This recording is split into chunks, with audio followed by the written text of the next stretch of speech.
Assalamualaikum warahmatullahi wabarakatuh. Waalaikumsalam warahmatullahi wabarakatuh. Sebelumnya perkenalkan, kami dari PKS kelompok 5 akan membahas tentang pengertian hukum dan HAM. Di sini kami perlu meletakkan dari pertama yaitu saya sebagai moderator Muhammad Alif Bedaya dengan NPM 232121 061. Saya Naila Jumalia dengan nama NPM 23212100713 sebagai pemateri utama. Saya Fiona Sukamira dengan NPM 2121063 sebagai penyanyi penyanyi. Saya Mei Salida dengan NPM 2321064 sebagai penyanyi ketiga. Saya Amanda Kaila Sabila dengan NPM 2121062 sebagai penyanyi keempat. Saya Syafina Aisyah Hamza dengan NPM 010 sebagai penyanyi kelima.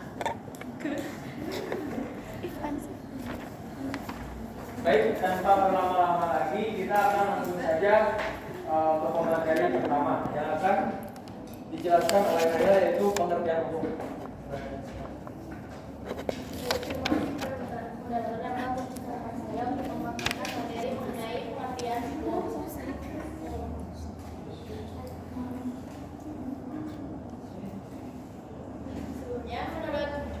Menurut Kelsen pada tahun 1995 mengungkapkan hukum adalah suatu tata yang bersifat memaksa, suatu tata sosial yang berusaha menimbulkan perilaku para individu sesuai dengan yang diharapkan melalui perundangan tindakan-tindakan paksaan. Berikut adalah contoh pengertian hukum menurut para ahli. Yang pertama, menurut Plato, hukum adalah peraturan yang tersusun secara sistematis membentuk sebuah sistem yang mengikat masyarakat. Selanjutnya, menurut Aristoteles menegaskan bahwa hukum juga mengikat hakim dalam melaksanakan tugasnya. Lalu, menurut Austin, hukum adalah alat pembimbing yang diberlakukan oleh pihak yang berwenang. Menurut Cicero, hukum sebagai hasil pemikiran atau akal yang tinggi yang bertugas mengatur tentang hal baik dan buruk. Menurut Bertrand, hukum merupakan himpunan petunjuk hidup yang mengatur tentang tata tertib dalam masyarakat.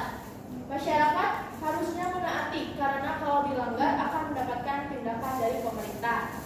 Selanjutnya, menurut Myers, hukum adalah aturan yang mengandung pertimbangan kesusilaan ditinjau kepada tingkah manusia dalam masyarakat dan menjadi pedoman penguasa dalam melakukan tugasnya. Lalu menurut Immanuel Kant, hukum adalah keseluruhan syarat dengan kehendak dari orang yang satu dapat menyesuaikan dengan kehendak bebas dari orang lain. Lalu menurut Van Apeldoorn, hukum sebagai gejala sosial. Semua masyarakat mengenal hukum. Dengan demikian, hukum menjadi aspek agama, kesusilaan, adat istiadat, dan kebiasaan. Dan yang terakhir, menurut M.H. Tirta-Pijata, semua aturan yang wajib ditaati dalam pergaulan hidup. Adanya ancaman apabila melanggar, seseorang dapat menentukan mana yang baik dan yang buruk melalui hukum. Hukum sebagai petunjuk kehidupan akan mengatur perilaku manusia dan apabila dilanggar akan menimbulkan konsekuensi negatif berupa sanksi. Perlu adanya pertimbangan kesusilaan yang dijadikan pedoman penjatuhan sanksi kepada pelanggar hukum. Berbagai pendapat kehendak seseorang dapat disesuaikan dengan hukum. Oleh karena itu, hukum menjadi suatu aspek kebudayaan yang dikenal oleh masyarakat luas melalui agama, kesusilaan, adat istiadat, dan kebiasaan. Baik, terima kasih. Saya kembalikan kepada Bapak. Baik, terima kasih kepada Aman. Selanjutnya ada pengertian sifat-sifat hukum dan tujuan hukum yang akan dijelaskan oleh Fiona. Baik, terima kasih pada moderator yang mempersilahkan saya untuk menyampaikan materi tentang sifat-sifat hukum. Yang pertama, hukum bersifat mengatur. Hukum sebagai peraturan dalam bentuk larangan maupun perintah berfungsi mengatur berbagai sifat manusia dalam kehidupan. Penerapan hukum bertujuan untuk menciptakan keteraturan, keamanan, dan kedamaian dalam hidup bersama. Yang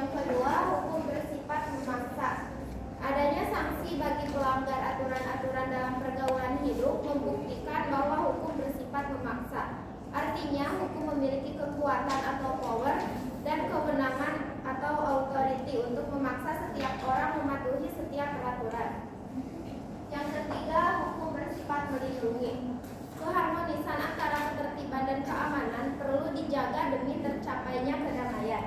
Ketertiban dan keamanan merupakan pencerminan keterikatan dan sikap disiplin yang tidak dapat dipisahkan. Kemudian yang ketiga ada tujuan hukum.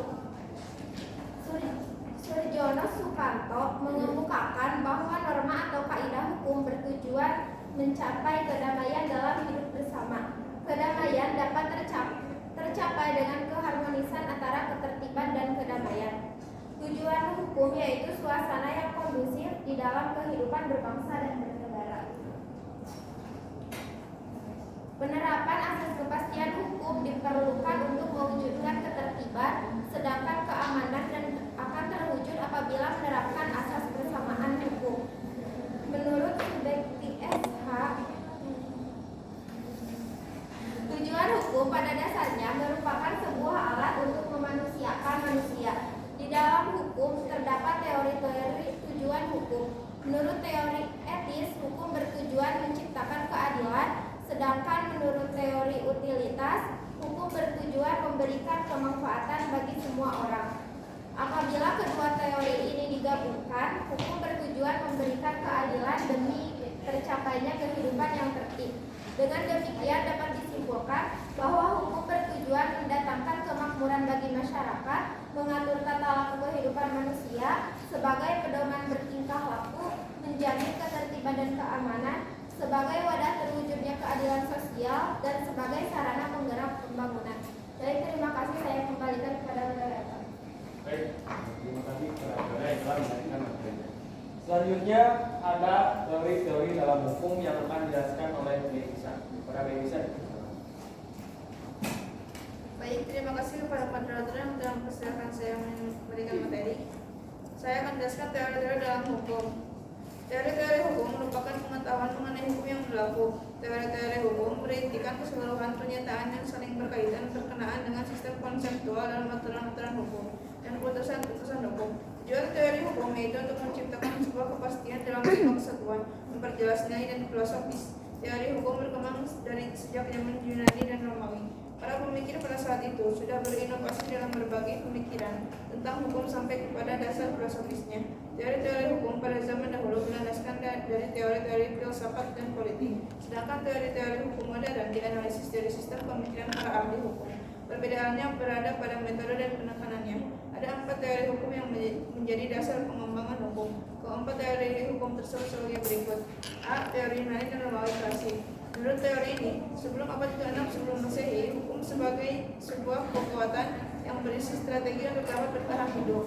Setelah abad ke-6 sebelum Masehi hingga abad ke-1 sebelum Masehi, hukum menjadikan petunjuk hidup di dunia dalam menunjukkan tinggi nilai-nilai keadilan, keamanan, dan menciptakan kesejahteraan. B. Teori hukum alam. Menurut teori ini, ada 2 jenis hukum yang akan berlaku, yaitu hukum yang ditetapkan oleh penguasa dan hukum yang lahir tanpa pengaruh pandang manusia. C. Positivisme utilitarianisme. Menurut teori ini, hukum adalah perintah yang harus dilakukan. Keputusan yang dihasilkan harus diedukasikan secara logis agar hukuman dapat ditegakkan. Namun hukum yang diundangkan harus dipisahkan dan hukum yang diciptakan. Menurut H.L.A. 1907, seorang pengikut positivisme diajukan berbagai arti dari positivisme sebagai berikut. 1. Hukum adalah perintah. 2. Analisis terhadap konsep-konsep hukum adalah usaha yang berhaluan untuk dilakukan. 3. Keputusan-keputusan dapat didedukasikan secara logis dari peraturan-peraturan yang sudah ada terlebih dahulu tanpa perlu merujuk kepada tujuan-tujuan sosial ketiakan serta moralitas. 4. Penghukuman atau judgement secara moral tidak dapat ditegakkan dan dipertaruhkan oleh penalaran rasional, pengukiran dan pengujian. 5. Hukum sebagaimana digunakan ditetapkan pasti itu harus senantiasa dipisahkan dari hukum yang seharusnya diciptakan yang diinginkan. Lalu D. Teori hukum murni. Menurut teori ini, hukum bebas dari naluri, kekerasan, keinginan-keinginan dan sebagainya. Penyisipan ilmu politik, sosiologi, sejarah, dan pembicaraan tentang etika tidak dapat dilakukan secara sebuah hukum.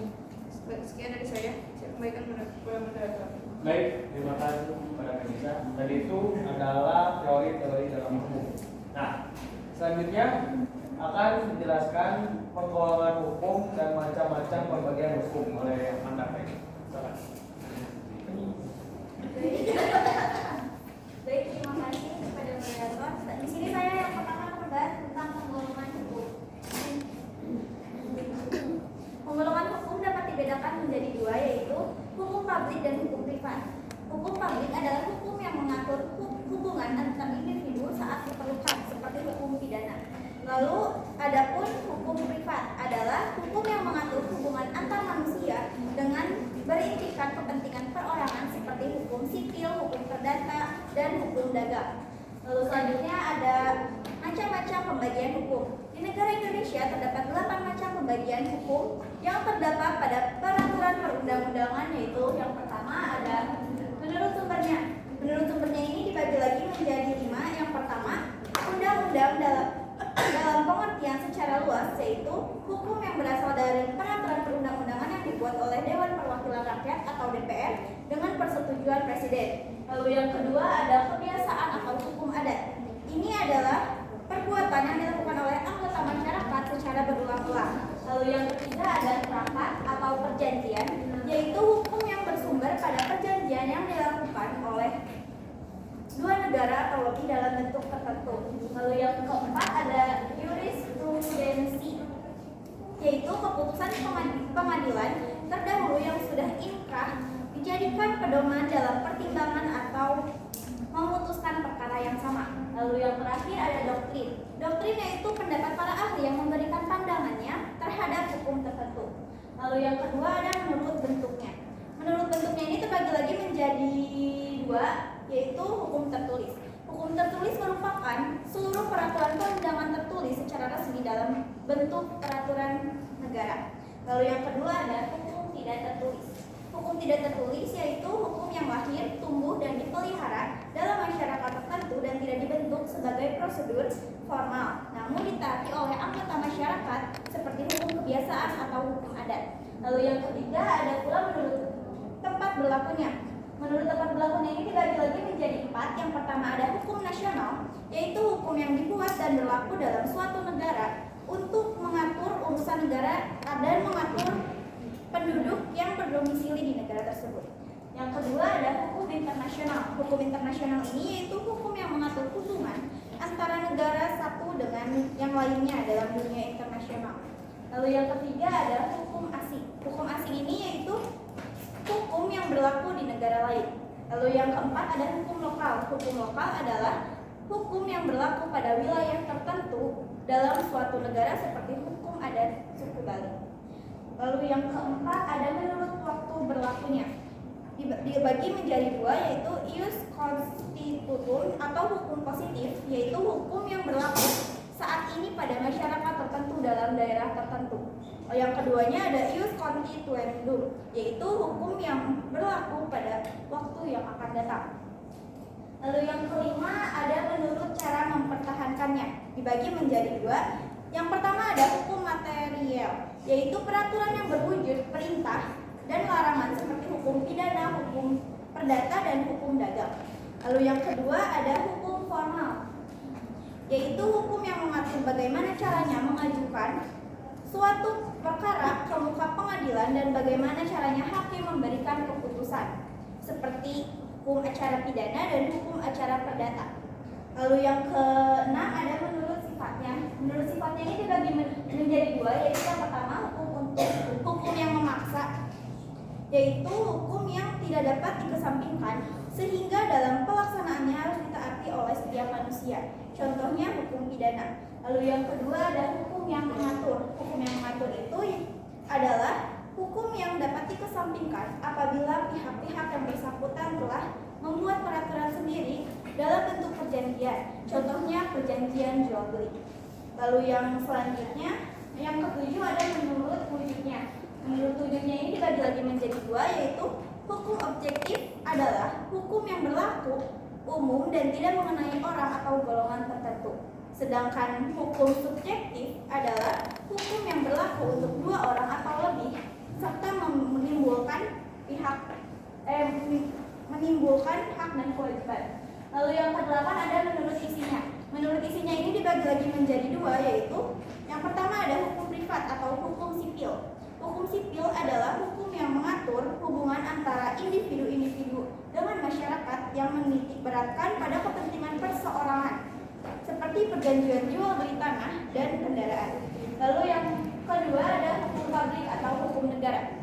Hukum negara yaitu hukum yang mengatur hubungan antara perseorangan atau warga negara dengan pemerintah, seperti hukum tata negara, hukum administrasi negara, hukum pidana, dan hukum internasional. Terima kasih, sekian dari saya kembalikan lagi kepada moderator. Baik, itu tadi adalah penggolongan hukum dan macam-macam pembagian hukum. Selanjutnya materi tentang aliran-aliran hukum dan pengertian HAM yang akan dijelaskan oleh Syafrina. Kepada Syafrina. Baik, terima kasih kepada moderator yang telah mempersilahkan saya. Di sini saya akan menjelaskan tentang aliran-aliran hukum dan pengertian HAM. Yang pertama yaitu aliran hukum. Ada beberapa aliran hukum dalam praktik peradilan. Pertama, aliran legisme.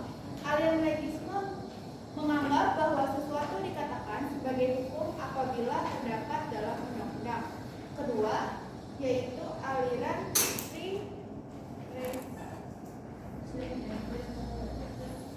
aliran ini beranggapan bahwa hakim sebagai pencipta hukum memiliki kebebasan melakukan segala hal yang tidak diatur di dalam undang-undang. Yang ketiga yaitu aliran Cleansing. Aliran ini menganggap bahwa keterikatan hakim dalam undang-undang tidak seketat asumsi aliran legisme, dikarenakan hakim mempunyai kebebasan. Kebebasan hakim tidak seperti pendapat aliran hakim dalam pelaksanaan tugas memiliki kebebasan yang terbatas dan terikat. Selanjutnya saya akan menjelaskan pengertian hak asasi manusia. Hak asasi manusia adalah anugerah yang langsung diterima manusia dari Tuhan Yang Maha Esa. Adapun pengertian HAM menurut para ahli yaitu menurut John Locke maupun Kuncoro Purwopranoto, hak asasi adalah hak yang diperoleh dari Tuhan menurut kodrat dan hakikat setiap manusia, sebab hak asasi bersifat suci. Sedangkan yang kedua yaitu menurut David Bingham dan Kevin Boyle, hak asasi adalah kebebasan setiap individu untuk memenuhi kebutuhannya. Sedangkan yang terakhir menurut Miriam Budiarjo, hak asasi manusia adalah hak yang dibawa manusia sejak lahir ke dalam kehidupan masyarakat. Karena sifatnya yang universal, setiap orang memiliki hak yang sama tanpa membedakan bangsa, ras, agama, golongan, dan jenis kelamin. Demikian dapat saya sampaikan lagi kepada moderator. Baik, itu tadi pengertian aliran hukum dan pengertian HAM. Selanjutnya macam-macam HAM, sejarah HAM dan perkembangan HAM di Indonesia akan dijelaskan oleh saya sendiri.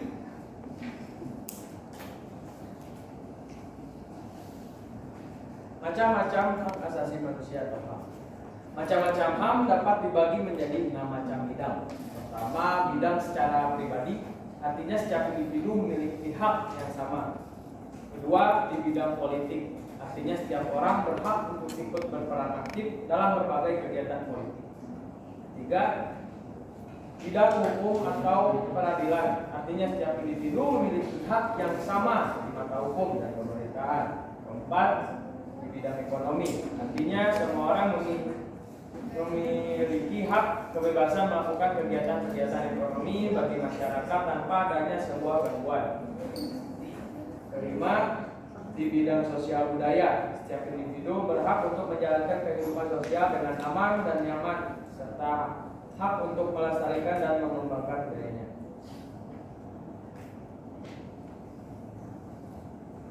Selanjutnya saya akan menjelaskan tentang sejarah HAM.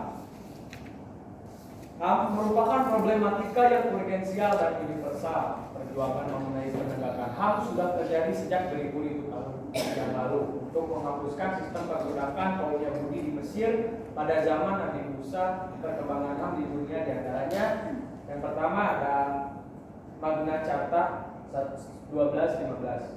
Pada abad 12, Inggris John Franklin yang bertindak sewenang-wenang terhadap rakyatnya. Perbuatan Raja John Franklin terjadilah pemberontakan dari para bangsawan. Solusi dalam konflik tersebut dikenal dengan Magna Carta,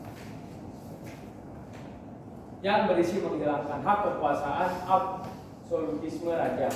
Menurut isi Magna Carta, raja beserta keturunannya berjanji menghormati kemerdekaan, hak dan kebebasan gereja di Inggris.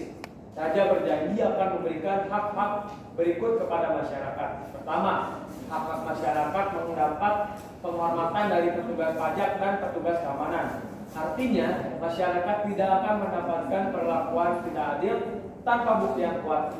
Seorang tidak akan mendapatkan hukuman atau sanksi yang tegas tanpa adanya perlindungan hukum. Yang kedua, ada Petition of Right 1628. Petition of Right merupakan sebuah tuntutan kepada Raja Charles I di hadapan parlemen yang terdiri dari utusan rakyat, the House of Commons. Dokumen Petition of Right memuat penuntutan pajak yang disertai persetujuan. Artinya warga negara tidak boleh dipaksakan menerima tentara di rumahnya. Yang ketiga ada Bill of Rights. Menurut Bill of Rights, manusia pada dasarnya memiliki kesetaraan di hadapan hukum. Gagasan tersebut memperkuat terciptanya negara hukum dan sistem demokrasi. Bill of Rights berisi kebebasan berbicara dan berpendapat bagi anggota parlemen. Anggota parlemen sebagai pemegang perizinan terkait pajak, undang-undang, dan pembentukan tentara. Kebebasan memeluk agama bagi semua warga dan keputusan raja dapat diubah oleh parlemen. Yang keempat, Declaration of Independence. Istilah human right dalam Declaration of Independence menjadi puncak perjuangan hak asasi manusia. Declaration of Independence berisi tentang konsep melekatnya beberapa hak pada diri umat manusia secara resmi atas karunia Tuhan Yang Maha Esa. Yang kelima ada Revolusi Prancis 1789. Revolusi Prancis memiliki tujuan untuk membebaskan warga negara Prancis dari kekuasaan totaliter Raja Prancis, yaitu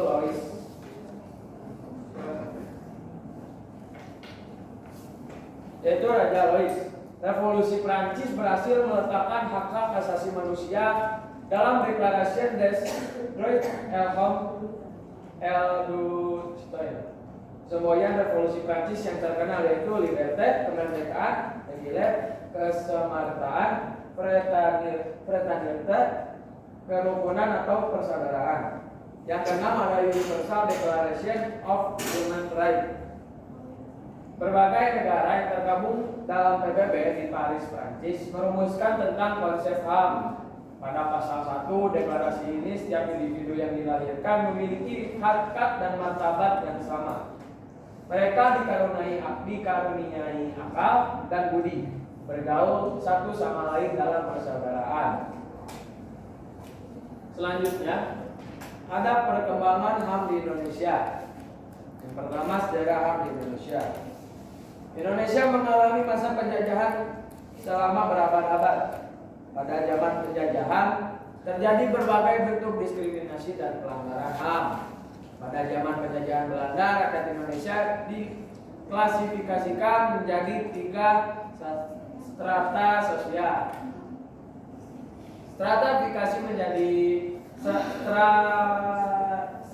Stratifikasi sosial tersebut memiliki dampak yang sangat luas. Adanya diskriminasi di berbagai aspek kehidupan. Ketiga, strata sosial yang ada pada zaman penjajahan Belanda yaitu masyarakat Eropa sebagai kelas pertama, masyarakat Timur, asing, Cina, India, Arab sebagai kelas kedua, masyarakat pribumi sebagai kelas ketiga. Stratifikasi yang merujuk pada tindakan diskriminatif kepada manusia inilah yang bertentangan dengan harkat dan martabat sebagai seorang manusia. Kondisi tersebut mendorong bangsa Indonesia dari berbagai lapisan masyarakat untuk memperjuangkan hak-haknya sebagai seorang manusia. Upaya memperjuangkan HAM dapat dilihat dari momentum-momentum yang terjadi seperti Kebangkitan Nasional 20 Mei 1948, Sumpah Pemuda 28 Oktober 1928, Proklamasi Kemerdekaan 17 Agustus 1945, Undang-Undang Dasar RIS UUDS 1950 secara tertulis mencantumkan konsep HAM, ucapan MPRS nomor X IP atau MPRS tahun 1996 tentang pembentukan panitia ad hoc untuk menyiapkan dokumen rancangan piagam hak asasi manusia dan hak serta kewajiban warga negara. Tahun 1993 berdasarkan keputusan Presiden nomor 50 dibentuk Komisi Hak Asasi Manusia. Selanjutnya persoalan HAM dimasukkan dalam GBHN tahun 1998. Sidang Istimewa MPR 1998 merumuskan piagam HAM secara eksplisit melalui ketetapan MPR RI nomor 17 MPR 1998 tentang pandangan dan sikap bangsa Indonesia terhadap HAM. Ketetapan MPR nomor 17 ini dijabarkan dalam Undang-Undang RI nomor 39 tahun 2000 sebagai pelaksanaan HAM di Indonesia. Prinsip dan basic konsep pengembangan HAM di Indonesia. Konsep mengenai hak asasi manusia di Indonesia yaitu 1. Proklamasi. Proklamasi merupakan sebuah tonggak awal dalam semangat dan upaya penegakan dan perlindungan terhadap HAM. Yang kedua, pembukaan Undang-Undang Dasar 1945. Pada alinea pertama, pembukaan Undang-Undang Dasar 1945 berbunyi bahwa kemerdekaan adalah hak segala manusia. Menurut Noto Nagoro, manusia sebagai individu mempunyai hak kodrat dan hak moral untuk berdiri sebagai pribadi atau hidup bebas. Yang ketiga, Pancasila. Konsep HAM dalam Pancasila berpijak pada sila kedua dalam Pancasila, yaitu kemanusiaan yang adil dan beradab. Konsep HAM dalam Pancasila ini lebih fundamental apabila dijabarkan lebih lanjut dari perspektif filosofis. Pemahaman Pancasila sebagai filsafat bangsa Indonesia bertumpu pada dari hakikat manusia, makhluk individu dan sosial. Kebebasan dalam Pancasila adalah kebebasan yang bebas akan tetapi memiliki batasan berupa nilai-nilai dan norma. Ya, penjelasan dari saya.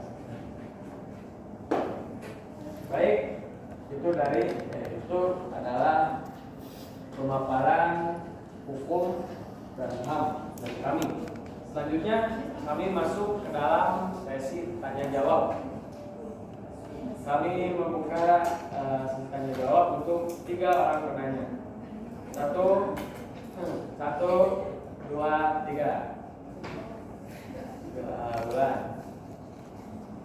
Turun lagi ya. Oke, 1, 2, 3. Alia. Serius. 1, 2, 3. Awan. Ayo bulan. Assalamualaikum warahmatullahi wabarakatuh. Waalaikumsalam warahmatullahi wabarakatuh. Izin memperkenalkan diri, nama saya Wulan Safira Permata dengan NPM 039. Izin bertanya kepada kelompok 5 terkait hukum dan hak asasi manusia.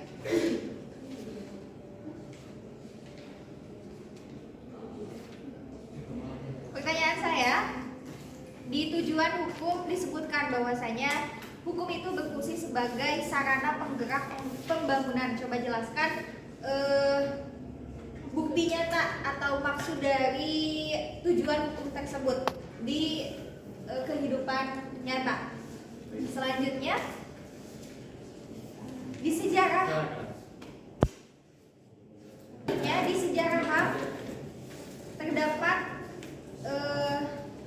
yang menjelaskan bahwasanya berbagai negara yang tergabung dalam PBB di Paris, Perancis merumuskan tentang konsep HAM. Jadi intinya PBB bersepakat untuk melakukan HAM tersebut. Namun pada kenyataannya salah satu negara yang tergabung dalam PBB yaitu Korea Utara, negara tersebut tidak menjalankan HAM tersebut di kehidupan bernegaranya. Pertanyaan saya, apakah hukum berlaku bagi koruptor tersebut?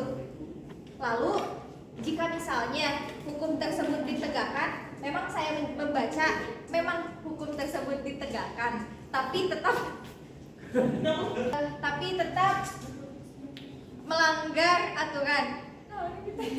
Baik, terima kasih kepada Wulan yang sudah bertanya. Gitu aja Nadila. Perkenalkan, nama saya Alia Sandria dengan nomor pokok mahasiswa 046. Di sini tadi disebutkan bahwa tujuan hukum adalah memanusiakan manusia. Pertanyaannya, sejauh mana hukum dalam mempraktikannya dapat dianggap berhasil dalam mewujudkan tujuan tersebut? Dan dalam HAM, apa partisipasi masyarakat atau khususnya mahasiswa akan upaya perlindungan serta penegakan HAM yang dapat diwujudkan dengan cara apa? Terima kasih. Terima kasih kepada Alia yang sudah bertanya. Selanjutnya, Pak Waj, silakan. Apa pertanyaannya? Perkenalkan, nama saya Paulus Takinarwo dengan NPM 2321210056. Kan tadi dijelaskan menurut Van Heckelborn hukum sebagai gejala. Nah, yang ingin saya tanyakan, apakah itu Nah, saya ingin bertanya, apakah itu dampak dari hukum atau apa? Terima kasih. Terima kasih pada Pak Waj yang telah bertanya. Izinkan kelompok kami untuk mendiskusikan hasil dari jawabannya. Izin menjawab pertanyaan dari Wulan. Yang pertama, yaitu di tujuan hukum disebutkan sebagai sarana penggerak pembangunan. Berikan contoh nyatanya, gitu ya.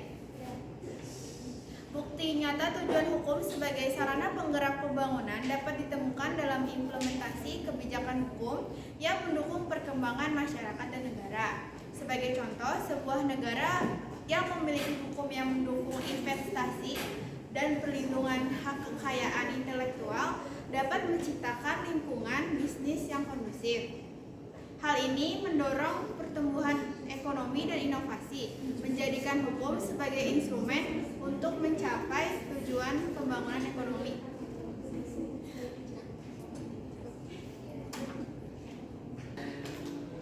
Menjawab pertanyaan dari Wulan.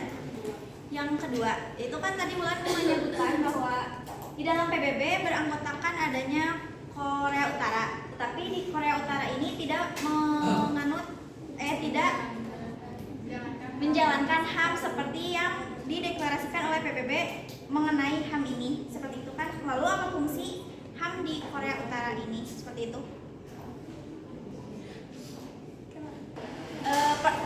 Izin menjawab, situasi hak asasi manusia atau HAM di Korea Utara. Izin menjawab dari pertanyaan Wulan yang telah saya sebutkan tadi. Situasi hak asasi manusia atau HAM di Korea Utara telah menjadi sorotan internasional karena adanya laporan tentang pelanggaran HAM yang serius di dalam Korea Utara. Korea Utara dikenal karena pembatasan kebebasan sipil dan politik, ketidakadilan sistem hukum, serta laporan pelanggaran hak asasi manusia fundamental seperti kebebasan berekspresi, hak atas pengadilan yang adil, dan kebebasan beragama. Namun, pemerintah Korea Utara memiliki pandangan yang berbeda dan mengklaim bahwa mereka melindungi hak asasi manusia. Mereka mendorong citra negara sebagai tempat di mana warga negara menikmati hak-hak dasar, meskipun pandangan ini seringkali bertentangan dengan laporan dan pengamatan dari pihak luar. Fungsi HAM di Korea Utara, seperti di negara lain, seharusnya melibatkan perlindungan dan pemenuhan hak-hak dasar setiap individu tanpa diskriminasi. Namun, realitasnya menunjukkan bahwa situasinya kontroversial dan masih menjadi topik perdebatan dan keprihatinan di tingkat internasional. Apakah cukup? Baik, izin menjawab pertanyaan dari Alia mengenai perwujudan partisipasi masyarakat termasuk sebagai mahasiswa dalam upaya perlindungan dan penegakan HAM. Menurut saya dapat diwujudkan melalui edukasi, advokasi, serta partisipasi aktif dalam organisasi atau gerakan yang berfokus pada isu HAM. Selain itu, dialog terbuka dengan pihak berwenang dan keikutsertaan dalam kegiatan pemantauan juga dapat memberikan kontribusi positif. Lalu, bentuk partisipasi yang lainnya agar menegakkan HAM dapat diwujudkan melalui memberi bantuan kemanusiaan, mendukung langkah-langkah yang dilakukan pemerintah dan aparat dalam proses peradilan HAM, bersikap tegas kepada pelaku pelanggaran HAM. Selanjutnya, sebagai mahasiswa, kita bisa mengecam tindakan-tindakan yang telah melanggar HAM seperti mempublikasi tulisan melalui media poster dan demonstrasi secara tertib tanpa anarkis. Sekian. Jawab pertanyaan dari Alia mengenai sejauh mana hukum dapat dianggap berhasil dalam mewujudkan tujuannya sebagai alat untuk memanusiakan manusia. Hukum ketika diimplementasikan secara tepat dapat berperan sebagai alat penting dalam upaya untuk memanusiakan manusia. Hukum memang sebagai alat penting dalam upaya untuk memanusiakan manusia, yaitu dengan adanya hukum maka dapat memberikan perlindungan terhadap hak asasi manusia. Kemudian dengan adanya hukum maka pencegahan kekerasan dan penindasan dapat berlaku. Cukup jadi, silakan. Baik, di sini saya akan menjawab pertanyaan dari Taki. Pertanyaannya, hukum sebagai gejala sosial. Gejala sosial di sini artinya apa? Jawabannya, dalam konteks hukum sebagai gejala sosial merujuk pada manifestasi atau fenomena dalam masyarakat yang mencerminkan kondisi, nilai atau perubahan dalam struktur sosial. Gejala sosial mencakup berbagai aspek kehidupan sosial yang dapat diamati dan dianalisis. Dalam konteks hukum, gejala sosial dapat mencakup perubahan dan norma-norma moral, nilai-nilai masyarakat, struktur ekonomi, dan dinamika kekuasaan. Hukum mencerminkan merespon kebutuhan, tuntutan, dan aspirasi masyarakat. Sebagai gejala sosial, hukum tidak hanya menciptakan aturan dan norma, tetapi juga mencerminkan dinamika sosial yang ada.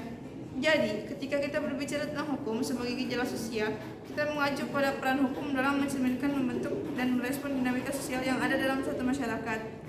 Bagaimana Taki? Sudah cukup? Coba ulang jawaban dari Melisa. Kita ke sesi diskusi. Ada yang ingin menyanggah atau menambahkan dari pertanyaan yang telah diajukan atau jawaban yang telah diberikan? Silakan.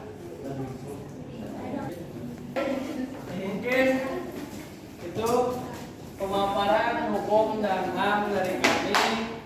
Mohon maaf bila banyak kesalahan kata, kesalahan lainnya. Kami kelompok 5 PKN undur diri. Wassalamualaikum warahmatullahi wabarakatuh. Waalaikumsalam warahmatullahi wabarakatuh.